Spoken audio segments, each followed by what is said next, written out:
Quero muito que você abra comigo a sua Bíblia, Apocalipse capítulo 3, o livro da revelação, o livro da consumação ou consumações, Apocalipse de João, no capítulo de número 3, no versículo 1.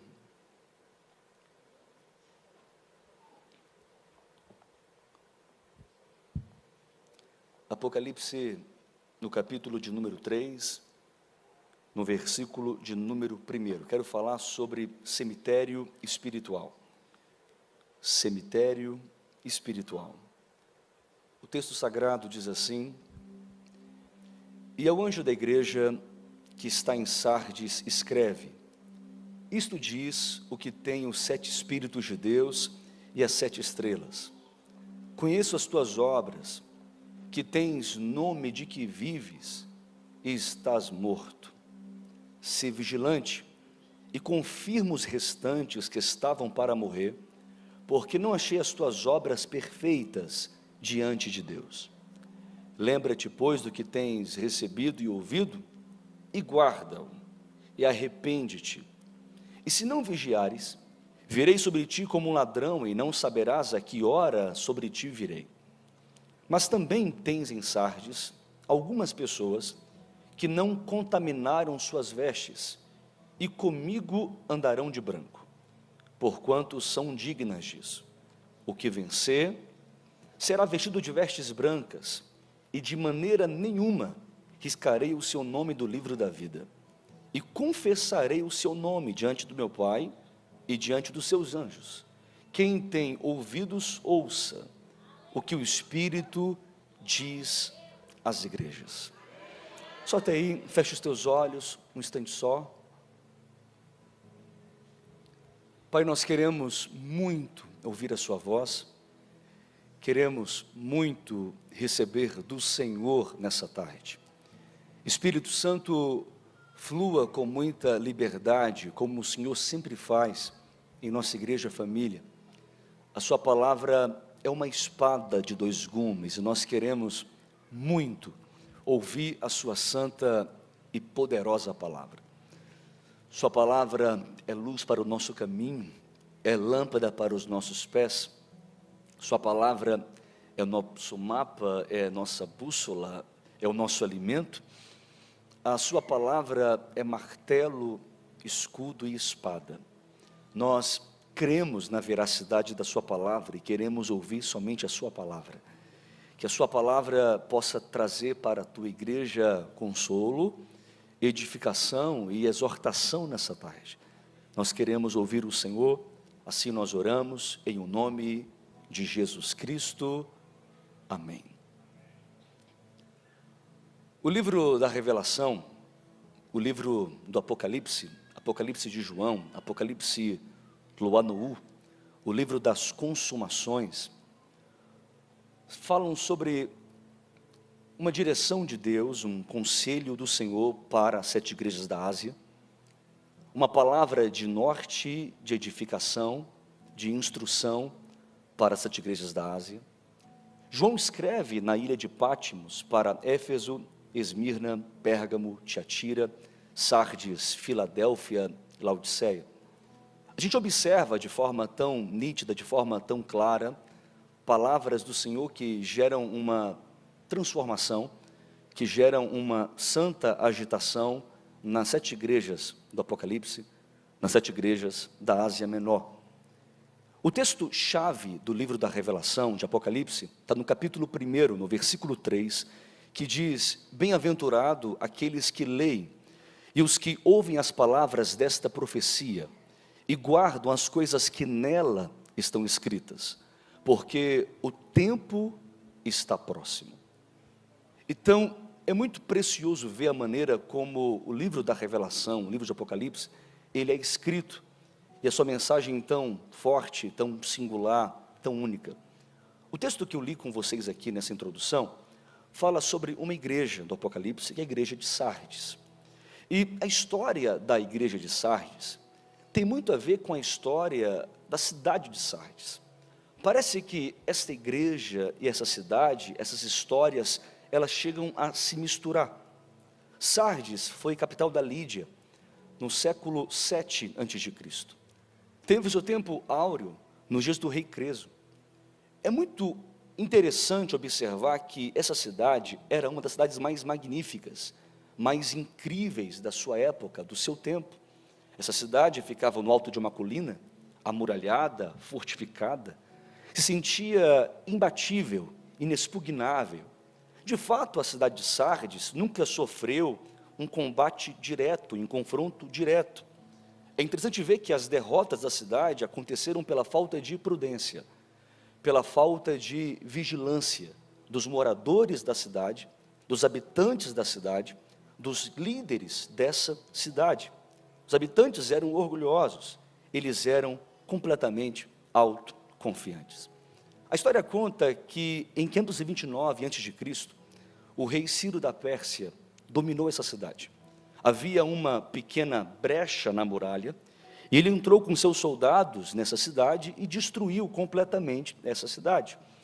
Mais tarde, Antíoco Epifânio, 218 a.C., também fez a mesma coisa. Pela falta de vigilância e de prudência da cidade, ele entrou com seus soldados e também destruiu essa cidade. Essa cidade entendia muito bem, como esta igreja entendia muito bem, sobre a falta de vigilância. Então, as palavras de Cristo para esta igreja foram facilmente compreendidas, facilmente entendidas.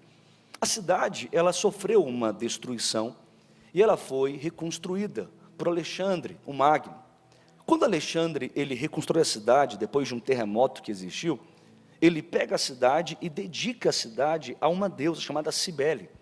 A deusa Cibele era uma deusa que tinha a característica de gerar ressurreição de mortos. Então, essa igreja compreendeu facilmente, quando as palavras de Cristo foram destinadas para ela, que somente o Senhor pode trazer realmente vida para uma igreja moribunda, para uma igreja morta, para uma igreja que realmente não tem vida. Porque somente Ele é o autor da vida, então somente Ele pode ressuscitar uma igreja. A igreja estava morrendo.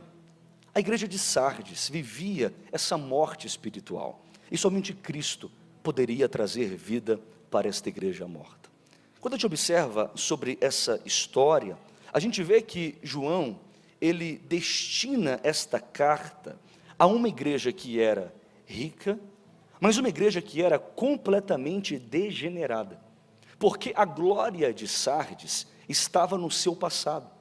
E os habitantes dessa cidade se entregavam agora a uma vida de luxúria, a uma vida de prazer, a uma vida completamente ligada e concentrada em um egocentrismo, em uma vaidade, a uns enganos dessa vida. Agora, essa igreja tornou-se como a cidade. Em vez de influenciar, esta igreja passou a ser influenciada. A igreja não era nem perigosa e não era nem desejável para a cidade de Sardes. Observe o contexto aqui. Cristo envia esta carta para esta igreja. Sardes era uma poderosa igreja, que tinha um grande nome, que tinha fama, mas que não tinha vida.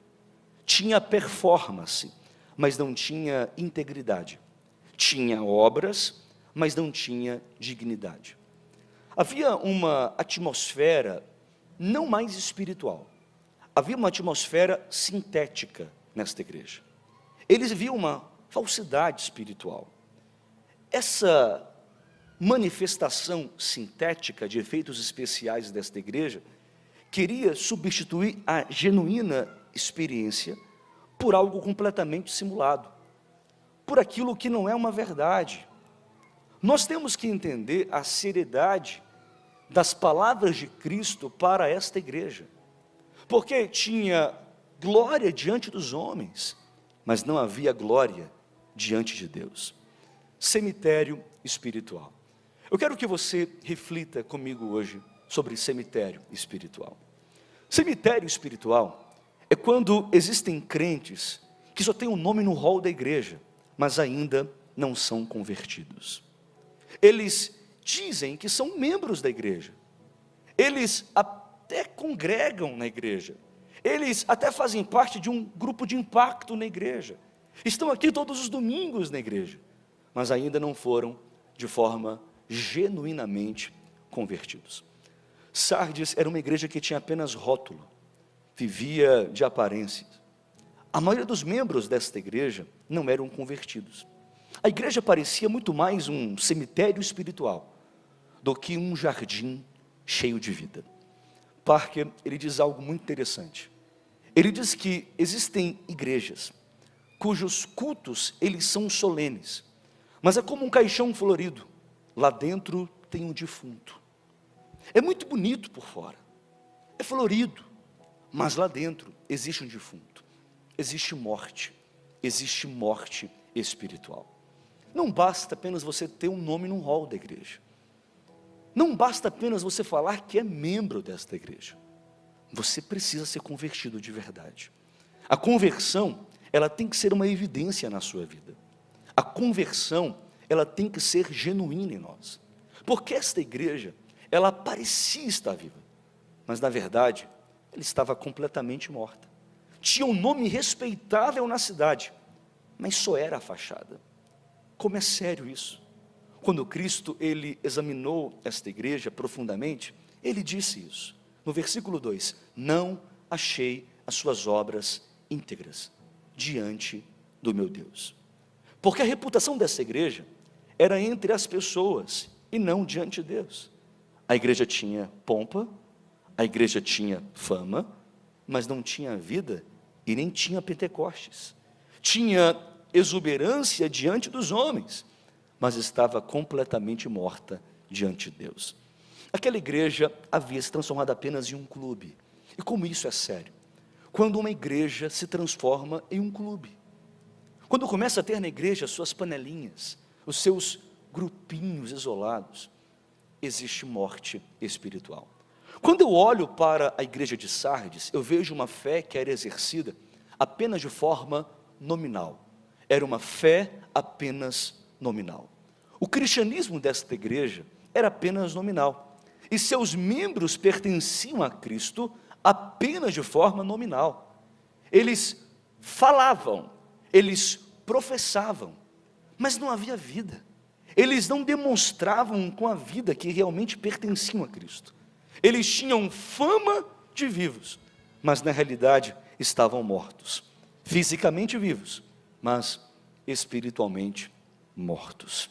A maioria dos crentes desta igreja tinha um nome no hall da igreja, mas não tinha no livro da vida. O meu grande desafio com você nessa tarde aqui, e a minha grande preocupação é essa. Sabe, eu não estou preocupado hoje com o carro que você veio para a igreja, o carro importado que você tem na sua garagem. Eu não estou preocupado com o condomínio que você mora, a casa que você tem. Não estou preocupado com quanto você ganha por mês. Eu não estou preocupado realmente com quantos milhões de reais você fatura no dia. Eu não estou preocupado com isso hoje. Nesse dia eu estou preocupado com uma coisa só. Há apenas uma preocupação que está tomando o meu espírito nesse domingo. Daqui a alguns anos, alguns aqui vão estar no inferno e talvez nem sabem disso. Sabe, eu não quero ser respeitado por políticos. Eu não quero ser aplaudido pelas pessoas. Eu não quero ser conhecido pelos homens. Eu quero uma coisa só. Eu quero que o céu me conheça. Eu quero ser um homem que vai andar durante toda a sua vida em consonância com a vontade de Deus. Eu quero chegar na Santa Jerusalém, quero chegar no céu. E eu quero mostrar as minhas mãos para Jesus. E quero dizer, minhas mãos estão aqui. Minhas mãos estão realmente limpas. Eu quero ser alguém que vai ver aquilo que o Senhor tem para a minha vida, o plano e o propósito que Deus tem para a minha vida. Eu sei que talvez alguns aqui cresceram em um engano, pensando que purgatório existe, o purgatório é uma realidade, mas eu tenho que dizer para você que o purgatório é uma mentira, que não é verdade. Não há uma base bíblica para o purgatório. Sabe, existe o céu e existe o inferno, e uma vez no inferno, não tem como você ir para o céu. Como realmente está a sua vida? Quem realmente você é? Como nós estamos? Como realmente nós estamos? Não basta você apenas ter uma fé nominal, um cristianismo nominal, uma pseudo-espiritualidade. Você tem que ter uma vida com Deus, vivendo o que Deus, Ele tem para você. O projeto perfeito de Deus para você. Nós somos uma geração que procuramos demais alguns modelos para a gente. Procuramos sempre uma pessoa para a gente se inspirar ou para a gente copiar.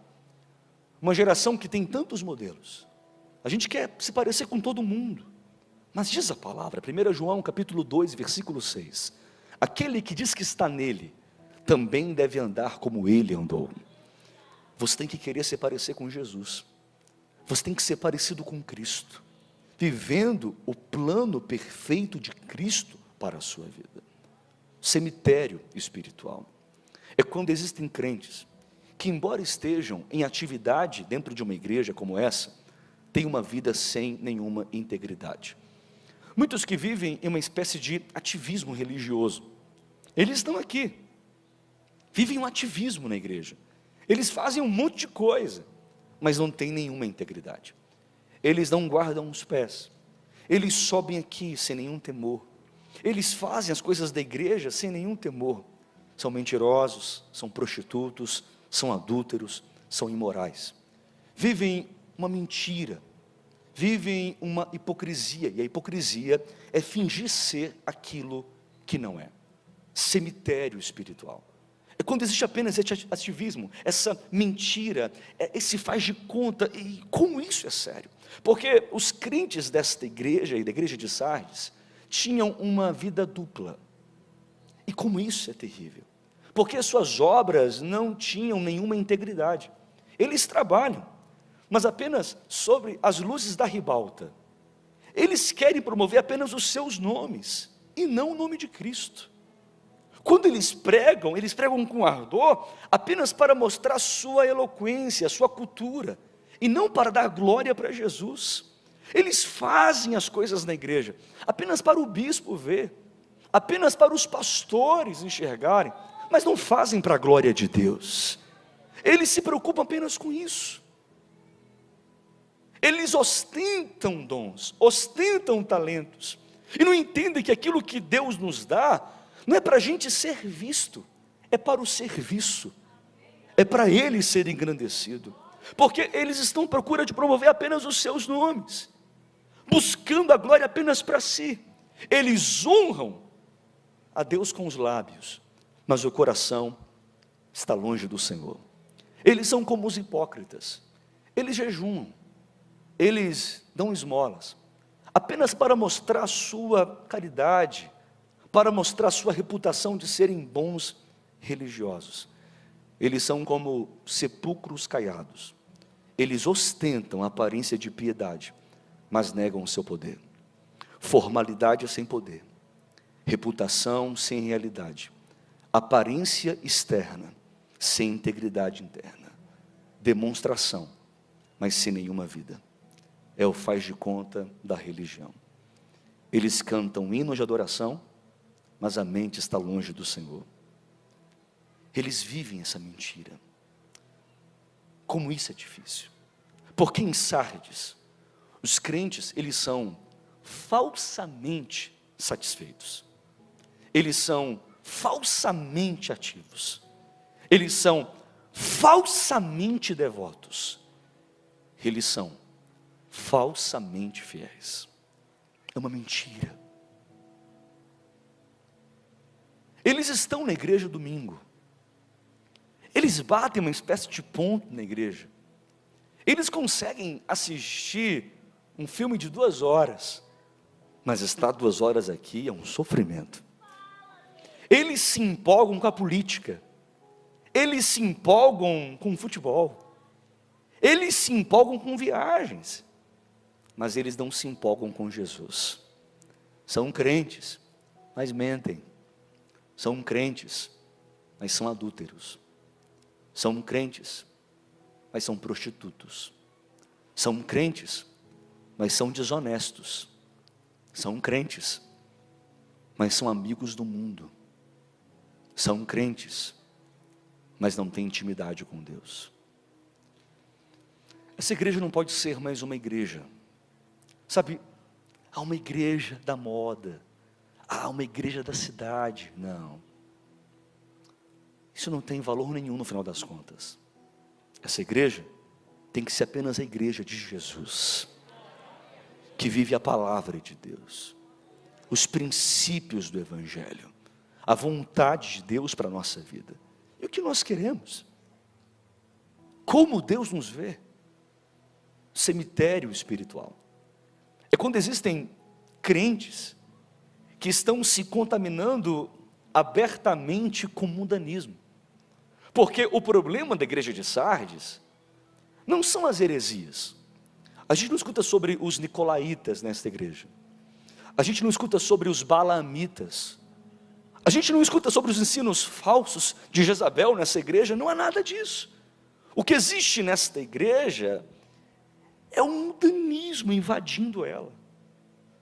E como isso é terrível. Sabe, irmãos, é uma difícil realidade. Mas o mundo tem conseguido entrar na igreja. O mundanismo tem invadido a igreja. A causa da morte de Sardes não era perseguição, mas era o mundanismo. Pois aonde reina a morte pelo pecado, não existe morte pelo mártírio. É uma escolha. Porque os apóstolos, eles queriam morrer por Jesus, pela causa, pelo propósito. Hoje não.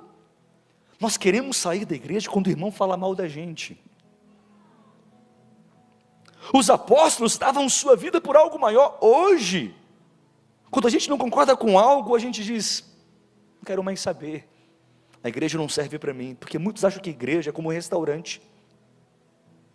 Deixa eu ver o cardápio aí, deixa eu ver se me satisfaz. Não, ainda bem que a igreja é de Jesus.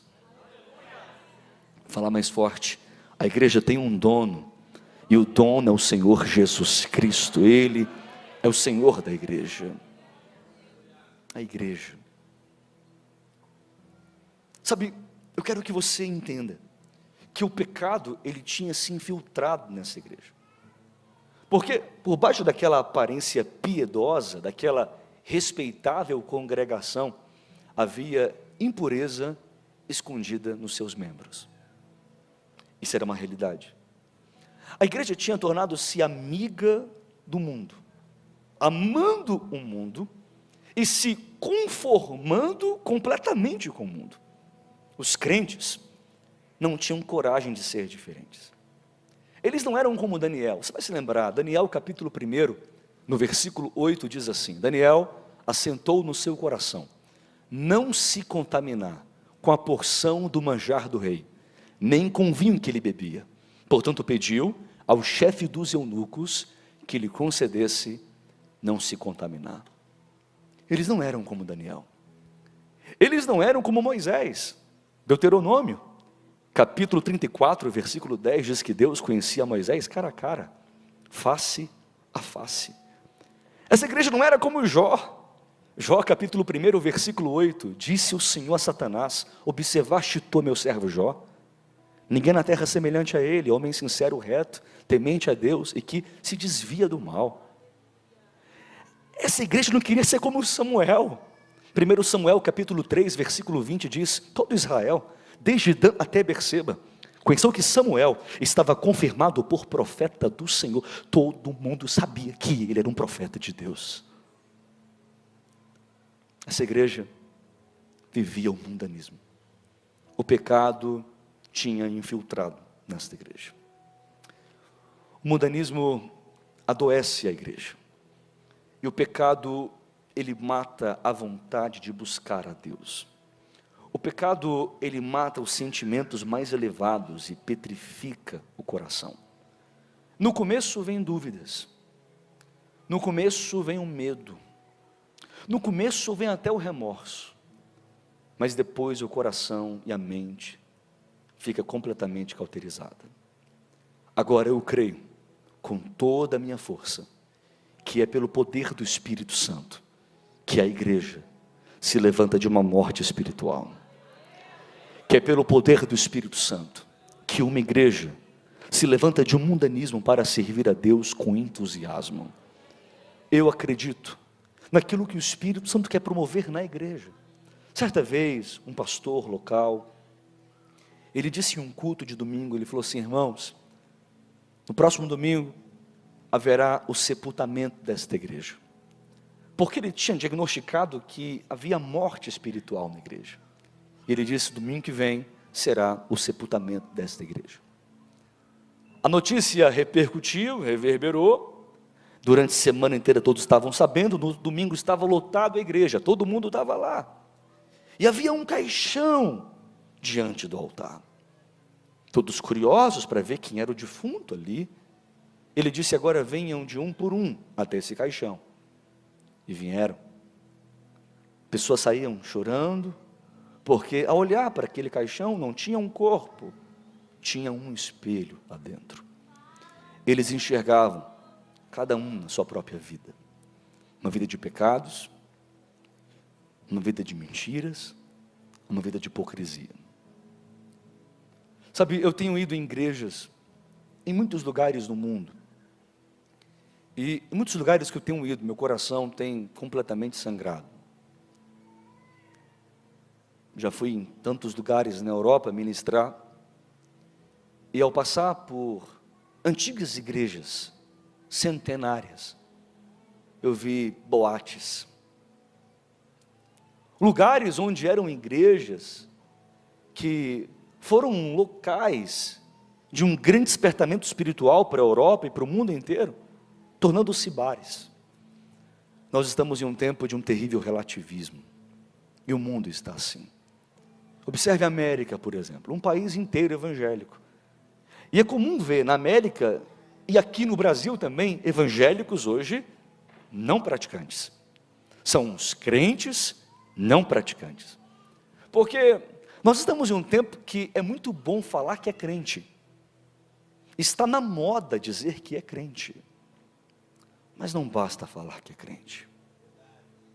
Não adianta você ter o nome no hall da igreja e não ter o seu nome no livro da vida.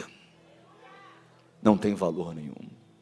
Agora, nós não podemos ser um cemitério espiritual. Mas o Senhor, Ele diz para mim e para você que nós precisamos ser um jardim cheio de vida.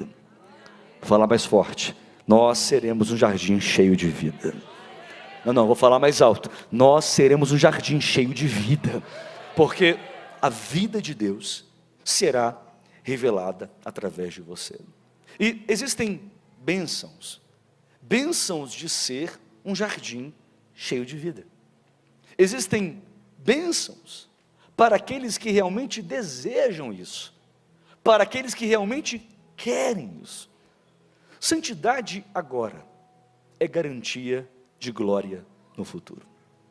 A maioria dos crentes desta igreja tinham contaminado as suas vestiduras, tinham contaminado as suas vestimentas, vestes sujas, tornando-se impuros pelo pecado. Mas o texto diz que o vencedor receberia vestes brancas. Eu sei que tentam ensinar algo diferente aí fora. Eu sei que existem falsos pregadores e falsos pastores que pregam hoje em dia a mega graça. E uma coisa é a graça de Deus. Tudo que temos é pela graça de Deus. Outra coisa, essa mega graça que muita gente ensina por aí, que querem dizer: faça o que você quiser, você está salvo. Faça o que você quiser, você foi salvo. Faça o que você quiser, você está garantido. Não é assim que funciona. Porque o problema é muita gente achar que é salvo, pensar que é salvo, até mesmo se convencer que é salvo, mas mantendo uma vida completamente impura, completamente suja. Sem santidade na terra, não existe glória no céu. Sem santidade não há salvação. Sem santidade ninguém verá a Deus. Sem vida com Deus aqui, não haverá vida com Deus na eternidade. Sem santidade na terra, jamais haverá glória no céu. Não tem como você separar a salvação e a santidade. Não tem como, porque os salvos vivem em santidade. Os salvos têm uma vida em consonância com a vontade de Deus. Os salvos revelam um caráter de Jesus. Então existe para você uma bênção, porque a santidade agora vai trazer para você uma glória no futuro. A Bíblia vai ensinar que existe uma segunda bênção, e aqui eu já vou querer terminar, que é uma bênção de ser um jardim realmente cheio de vida, que aquele que não se envergonha de Cristo agora, terá o seu nome proclamado no céu por Cristo. Sabe, aqueles que realmente confessam, serão um dia confessados. Quem confessa Cristo aqui na terra, quem não se envergonha do seu nome aqui da terra, terá o seu nome confirmado no livro da vida, e o seu nome confessado pela boca do próprio Pai. Porque os salvos, eles confessam, e eles também são confessados.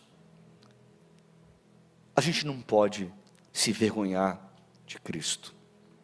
2 Timóteo, capítulo 1, versículo 12, diz: por cuja causa eu padeço também isto, mas eu não me envergonho, porque eu sei em quem eu tenho crido, e eu estou certo de que Ele é poderoso para guardar o meu depósito até aquele grande dia. Você entende isso? Ontem, eu estava no aeroporto, vindo de Santa Catarina, e aí, andando pelo aeroporto, eu vi um membro da igreja. Ele estava numa fila, no embarque, já com um monte de gente em volta dele, e é natural, quando você vê alguém que você conhece, ainda mais da igreja, você quer fazer o quê? Você quer cumprimentar a pessoa. Eu estava ali andando, e aí eu vi aquele irmão, eu falei: graça e paz, irmão. Aí ele meio que se escondeu de mim assim, e eu não entendi. E eu falei: tudo bem? Eu indo embora, tudo bem? E aí ele fingiu que não me ouviu, e tinha um grupo com ele. Eu falei: vem cá. Aí ele veio, cabeça baixa. Eu falei: o que foi, irmão? Ele falou: bispo, ninguém sabe que eu sou crente, não. Eu falei: capeta. Eu olhei assim para a cara do incircunciso. Falei: para onde você está indo, irmão? Quem é esse povo? Como assim? Ah, não se envergonhe de Cristo. Não se envergonhe de Jesus. Não se envergonhe do nome de Jesus. Não faça isso. Sabe, eu tive uma experiência muito forte, muito especial, há 2 dias atrás. 2 dias atrás, estava indo para Cuiabá para ministrar. Aí eu estava no avião, sentei, e tinha um homem do meu lado. Eu não contei esse testemunho aqui hoje pela manhã, mas eu quero contar aqui para você.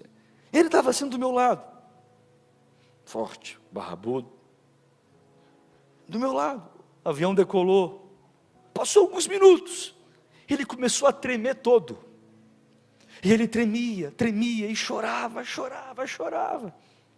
Eu olhei assim, e falei: o que está acontecendo? O que houve? A aeromoça veio, o comissário de bordo veio, achou que eu estava passando mal. Eu peguei assim no braço dele e falei: diga o que está acontecendo, e ele do meu lado. E ele falou assim: bispo, eu estava atrás de você já há muitos meses. Já liguei para a secretária, eu já fui em eventos que você pregou, Eu nunca consegui que você orasse por mim. Eu tinha desistido. Deus colocou você do meu lado. Ele foi compartilhar a enfermidade que ele tinha, a necessidade de uma intervenção de Deus sobre ele. Existem agendas que homens fazem. Agora existe uma agenda que é Deus quem faz. Eu não me envergonho. E eu orei por aquele homem. Mas foi tão especial o mover do Espírito Santo naquele avião, que eu acho que orei pelo avião todo. Não teve um naquele avião que saiu de lá sem receber uma oração. A aeromoça, o comissário de bordo, o piloto, bispo, anota meu nome. Aí ora por mim, depois eu falei, eu oro também. Eu não me envergonho de Cristo. Foi minha oração mais longa da minha vida. Eu falei, eu vou orar por você agora até Cuiabá. Você vai ver. Sabe, eu preciso encerrar para a gente orar juntos. Eu quero encerrar dizendo isso, que quando o Espírito Santo ele sopra, o crente que está morto e moribundo se levanta. Quando ele sopra, a nossa adoração, que hoje é uma adoração formal, passa a ter vida exuberante. Quando ele sopra, os crentes têm deleite na oração. Quando ele sopra, os crentes são tomados por uma alegria indizível. Quando ele sopra, os crentes passam a testemunhar o poder de Cristo nessa terra.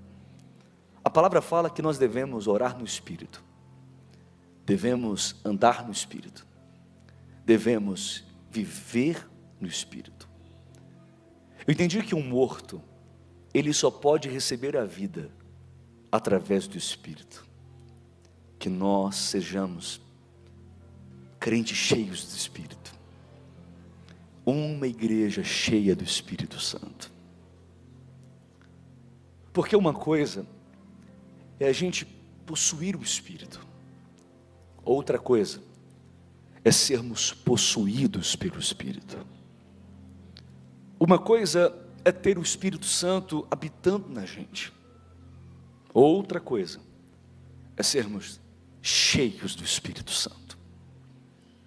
Uma coisa é ter o Espírito Santo residente na sua vida, outra coisa é ter o Espírito Santo presidente da sua vida. Sabe, que não sejamos como os poços de Isaac. Tem água boa, mas estão cheios de entulhos dos filisteus. Que nós sejamos cheios do Espírito Santo. Que não sejamos como Geazi, porque Geazi até carregava um bordão profético, mas não tinha vida, tinha só performance. Que não sejamos como Absalão, que vive uma mentira, uma hipocrisia. Que sejamos tomados pelo Espírito Santo nesse dia, para não sermos como Naamã, heróis para o mundo, mas cheios de lepra dentro da armadura. Que não tenhamos nessa igreja nenhum pastor, nenhum líder prostituto, adúltero, mentiroso. Que não tenhamos nessa igreja nenhum crente, nenhum membro desta igreja com uma vida dupla, com uma vida sem integridade. Que você não faça parte de uma igreja apenas por rótulo, apenas de fachada. Que você possa ser tomado pelo Espírito Santo nesse dia, para Ele mudar em você tudo o que necessita ser mudado, para Ele ajustar em você aquilo que tem que ser ajustado. O grande problema, e eu faço isso para que a gente ore juntos, e você prepare a lenha seca para jogar, é que você está aqui, e eu tenho que dizer isso aqui com amor e graça. Vocês conseguem enxergar amor nas minhas palavras, sim ou não? Ok. Você não pode criar mais um falso fogo na sua vida. Você não pode fazer isso mais. Porque o problema de muita gente é basicamente esse. Eles entram aqui, até eles oram de forma sincera e honesta: Espírito Santo, eu quero, eu desejo, faz em mim, aviva a minha vida, eu quero o seu poder sobre mim, mas eles fazem aquilo que Deus abomina. Eles fazem aquilo que Deus tem nojo. Eles até oram pedindo o poder do Espírito Santo. Oram talvez como Abacuque orou, capítulo 3, versículo 2 de Abacuque: Senhor, aviva a sua obra. Eles oram com fervor assim, mas eles rejeitam o Espírito Santo durante a semana. Eles querem apenas um caso com o Espírito Santo. Eles acham que o Espírito Santo é uma espécie de diamante, porque eles querem ter encontros com o Espírito Santo. Eles não querem se relacionar com o Espírito Santo. É muita gente que vive uma pseudo-espiritualidade. Eles acham que a vida espiritual é como, sei lá, um filme,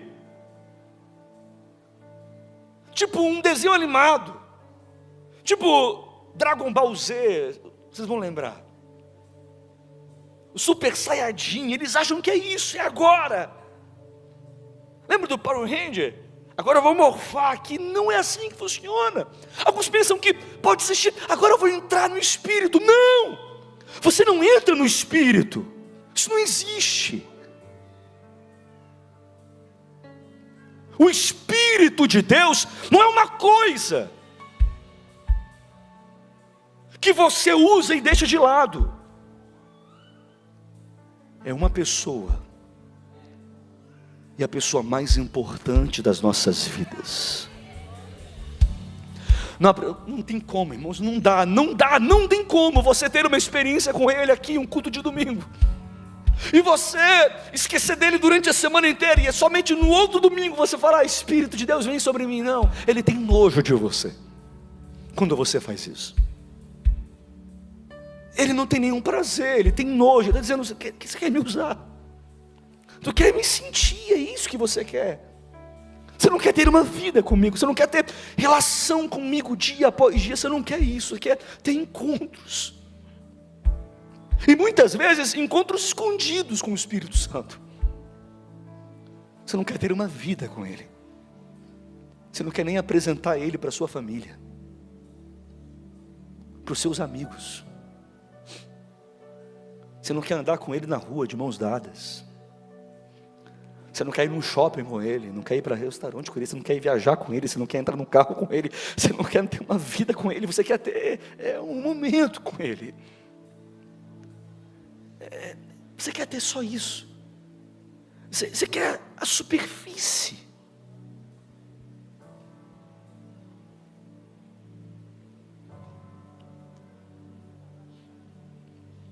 Você quer usar o Espírito Santo.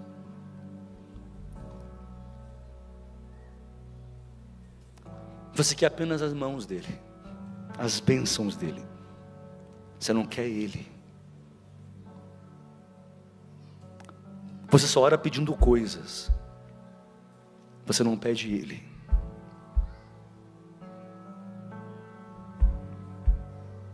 Você é desonesto com o Espírito Santo. E desonesto com você mesmo.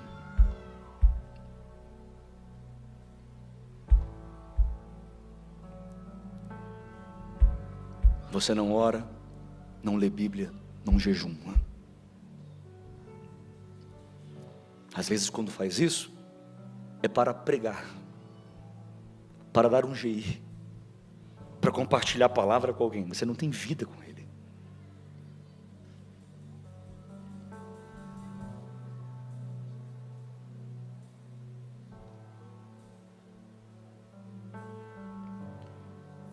Eu sinto no meu espírito,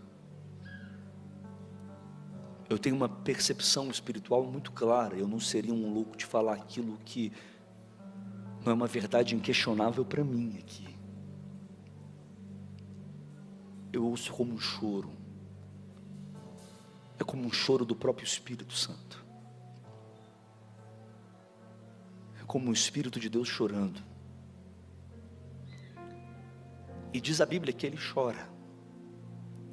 Existem gemidos inexprimíveis. Há um choro do Espírito Santo, porque você permitiu muita coisa tomar o lugar dele na sua vida.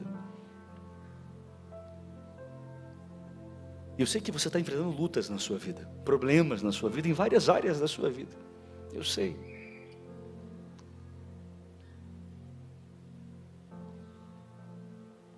É como a esposa ou o marido que sempre quer culpar o cônjuge pelo que acontece na sua vida.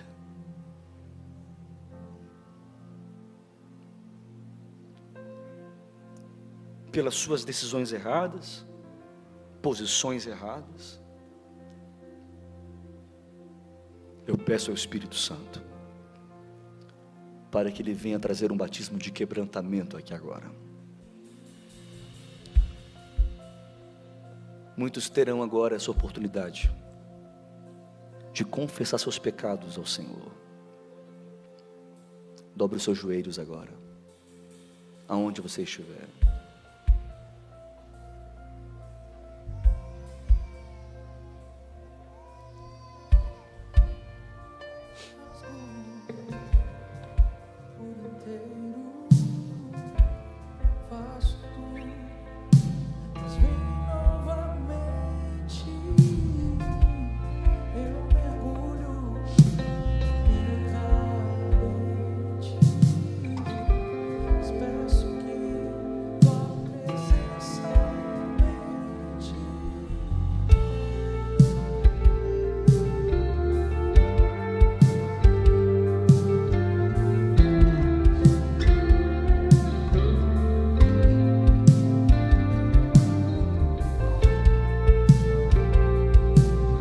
Se humilhe diante do Senhor nesta hora.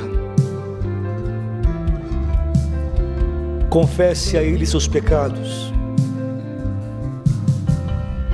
1 João capítulo 2, versículos 1 e 2 diz: meus filhinhos, não pequeis, mas se alguém pecar, nós temos um advogado para com o Pai, Jesus Cristo justo, e Ele é a propiciação por nossos pecados, e não somente pelos nossos, mas também pelo do mundo inteiro. Se derrame diante do Senhor nesta hora. Confesse e deixe. Não seja um cemitério espiritual, mas seja um jardim cheio de vida.